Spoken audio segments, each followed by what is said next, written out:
Hey everyone, my name is Keaton Thornton. I'm a mortgage agent with RMA in Ontario, Canada.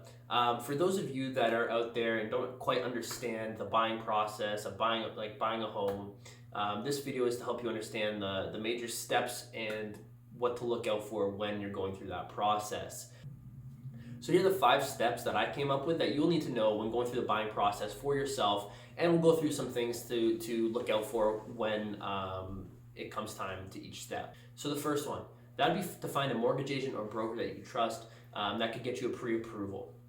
The second is to find a realtor who can help guide you through the process. The third is to place a conditional offer. The fourth is to sign the mortgage commitment.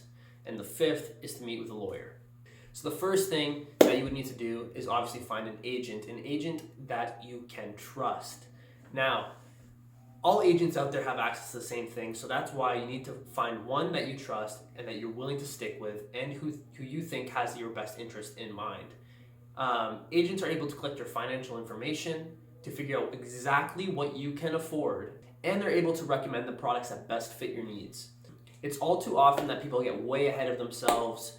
The first thing they do is they go find a realtor, they start looking at houses, then they find a house that they love and they put in an offer, and then they worry about financing after.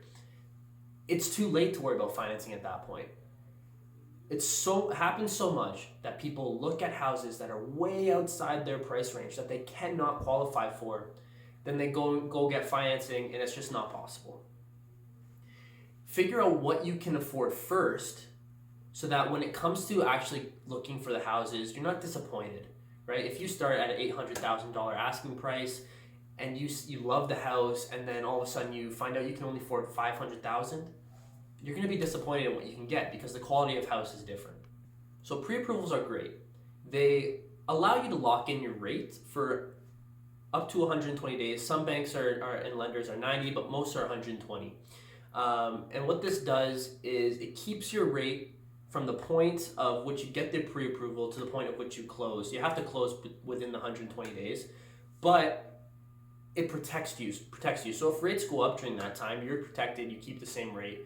But it's actually also good because if rates go down, if you have a good agent, they'll be able to get you the lower rate that when they decrease as well. So you're protected in both ways with a pre-approval, and that's why it's important to get a good agent that is able to notice the changes in rates and will look out for you. Okay, so let's get into number 2. So the second step is to find a realtor. Now, as a buyer, it is incredibly important to find your own representation. At no point should you be using the seller's realtor when you're purchasing your home. The realtor for the seller is looking out for the seller's best interest, not yours. Find someone who will be able to guide you through the process, be able to show you the houses that you want, and will negotiate on your behalf. Realtors know the markets. They're able to understand when housing prices are dropping, when they're going up, not predict the future, but they're able to see the trends of what's currently happening and understand that if you're paying a good price for your house, or they're also able to tell you what markets are up and coming. So in a way to give yourself peace of mind, realtors are well worth the cost. The third step is to place a conditional offer. And this is where some people can get in trouble, so it's important that you pay attention to this area and you take away what you can from this. When it comes to you buying a house, okay, and it comes to you placing that offer, it is important that you add conditions, and the proper conditions. Some people don't realize this, but after you put an offer and it gets accepted, you're actually required to go through with the purchase. Now, if you have conditions in place, then you can kind of get out of it if there's something wrong with the house, if you have the right conditions. But if you were to back out with no conditions, then you can actually be held liable for any loss that the seller actually incurs from having to relist or loss of profit because the market's dropped or anything like that. You can be held liable for that loss. That being said, the one condition I always recommend and I think is a must for every single purchase is a condition of financing. Well, some people say, well, I have a pre-approval, so I'm fine. No, you're not. A pre-approval only holds the rate for you, as we said before. It gives you a rough estimate of what you could qualify for, but does not guarantee you the money. There's still a possibility of being denied by the bank.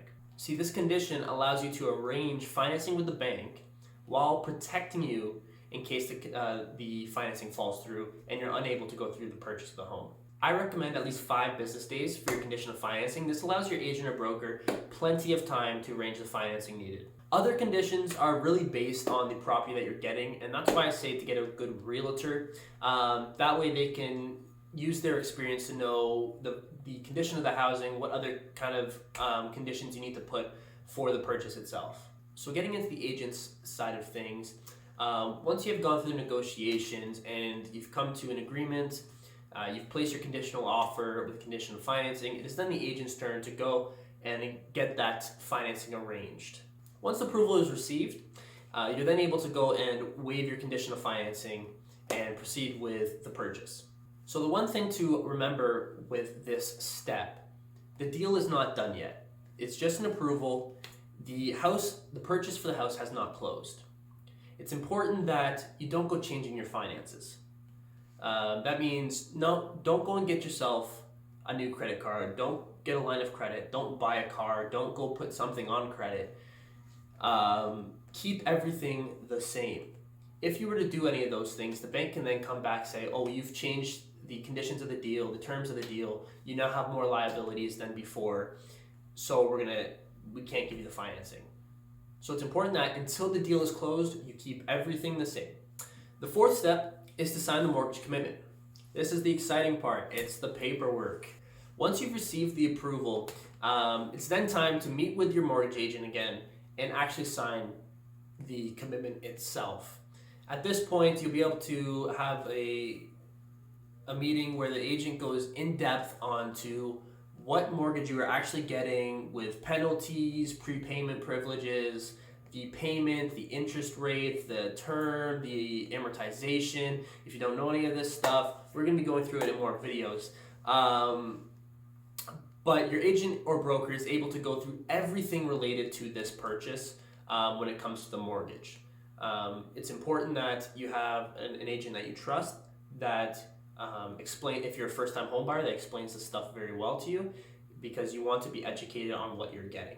At this point, there may also be some other conditions that need to be fulfilled on the agent's side. This could be things such as confirming income, so pay stubs, letter of employment. It could be making sure that credit cards or line of credits are paid off, showing that those have been paid in full. It could be photo ID. There's a very extensive list. So they may ask for some more documentation following this meeting. So then comes the 5th and final step of buying a property, and that is to meet with a lawyer. If you don't have one, that's fine. The broker or agent can most often recommend one to you. But this step is pretty straightforward.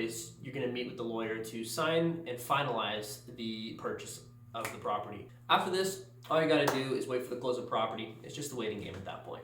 So those were the 5 steps of buying a home here in Ontario. If you're in other provinces in Canada, the steps would probably be the same. However, there may be some legal differences of how things work. So find an agent in your province that would be able to help you. I hope this was educational for you, able to help you out on your purchase journey and give you some things to look out for. If you're looking for any other further information, you can check out our channel. We will be posting more about this type of stuff, anything about mortgages. If you have questions, please leave a comment and like and subscribe.